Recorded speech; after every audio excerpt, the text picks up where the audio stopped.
First and foremost, I do want to get this announcement out of the way first. I'm going to be profiling some Dragon Ball villains very soon. Going to be starting, I think, probably with King Piccolo, as well, frankly, he's the one with the grandest motivation in Dragon Ball, I think. And I might go back and do Shen too if I feel like it, but we're gonna start there. Um, but anyways, this video, I'm doing it because I realized I've been talking about all these arguments regarding Dragon Ball Z Kai, regarding a lot of stuff. There are two kinds of arguments that I really have not addressed, and frankly, one of them I didn't think I should have to because it's such a common complaint, but I might need to. And then you have other ones that are hard to say. Um, I guess you could call them pseudo-intellectual arguments, and I'm going to explain what that is too. But the most common thing that you ever see in any argument, and it's about anything really, is the opinion card, and it's where you bring up something that contradicts something they said, and they say, well, that's your opinion. Now, in some cases it is, and there are some opinion Nazis out there.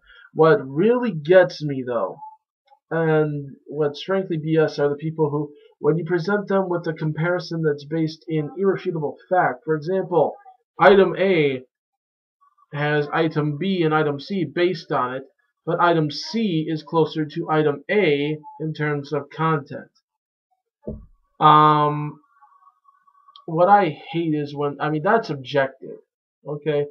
Subjective would be which one you enjoyed more, sure, but it's frankly completely objective in terms of what's more accurate or what's more similar. It really is. And what I love is so many people still try to whip out the opinion card. Well, that's your opinion. In my opinion, this is better. It's like, okay, I'm not arguing about what you like better. You said, though, that this is absolute crap and they had no reason to make it, or this and that. And yet I'm explaining to you why, and you said that's not the case, and now I'm pointing it out to you that you can verify it, and you're saying that's my opinion.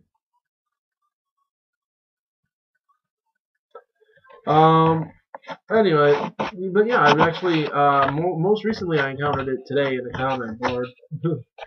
But I've actually seen it all over the place, and it gets so old, you know. This series is just so awesome, it's so awesome, but well, frankly, I think it's kind of sucky because of this, and they never bothered to explain this. Oh, well, that's your opinion. It's like, it might be my opinion that it sucks because of this, sure, but the fact that this, and this happened, which contradicts this, and that this is not explained, that's not opinion. That's, fact. But yeah, I've seen that. Plot hole, that's your opinion. Really? Really?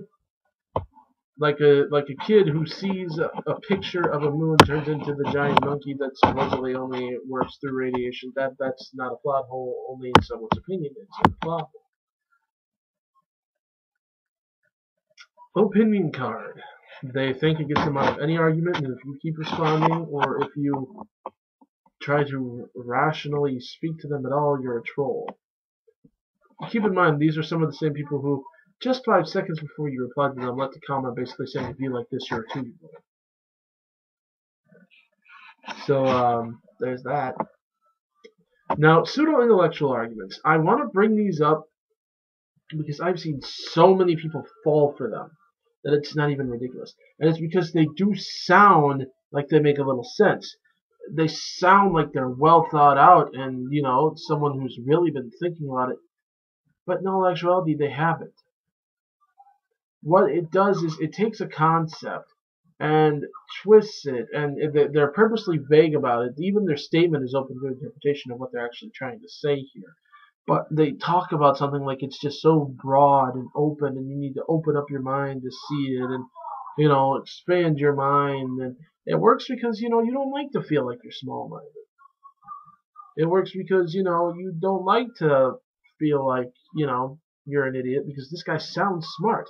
And a lot of times, maybe you don't type as well, maybe you don't have the best grammar, maybe you don't, so you're afraid to go after them, and so you either accept it or it just kind of sounds convincing, because it does sound like they thought about this. Maybe they're right. Maybe I haven't been thinking as hard about it as they have.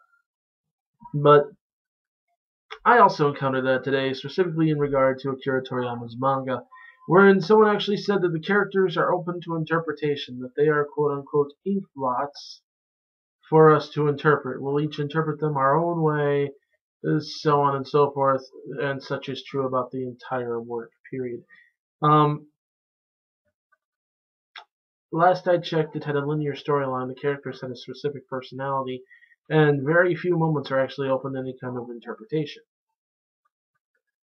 There are some, but yeah, not when it comes to character personality. Characters act the way they act because they have to act that way because it's how they are. And half of what they do wouldn't make sense unless you look at it in that context.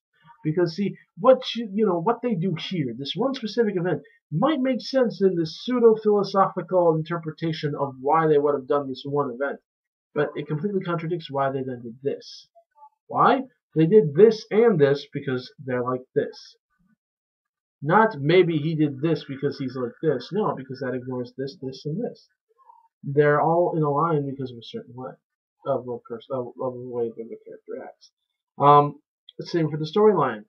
I really don't know how that's open to interpretation. It happens. You watch it happen. So I don't understand the complaint or how you can think that, but it's there. But I've heard this also in so many other series. I've seen it regarding Transformers movies. I've seen it regarding anime. I've seen it regarding video games. I've seen it regarding movies in general. I've seen all these arguments. In some cases against something, in some cases for something, in some cases for being against something. But they're out there. They're easy to recognize too because once you challenge them on it, once you do actually just sit down, man up, and challenge them based on what you know, being a fan of this, what you know, having seen all this, what you know from from reading the original source too, not just some interpretation, not an adaptation, but go to the actual source, take a look at it, argue with these people. It's hilarious because when you start melting down their little intellectual superiority bubble, they freak out and oh my god, laughter will ensue. Because it went from him trying to sound all deep and mystical to now you're just trying to show off when I was arguing. It was fun. See, more often than not, the people who try to hide behind that are actually intellectual.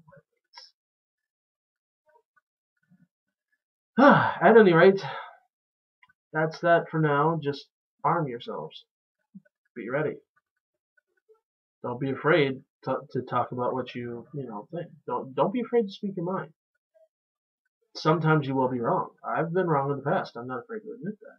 I have had to be told that I've thought things were filler in certain series that weren't. I've thought things weren't filler in certain series that were.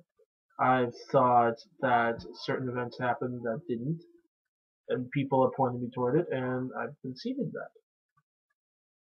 Everyone has to learn. I had to learn to get to where I am. You have to learn to get to where you are.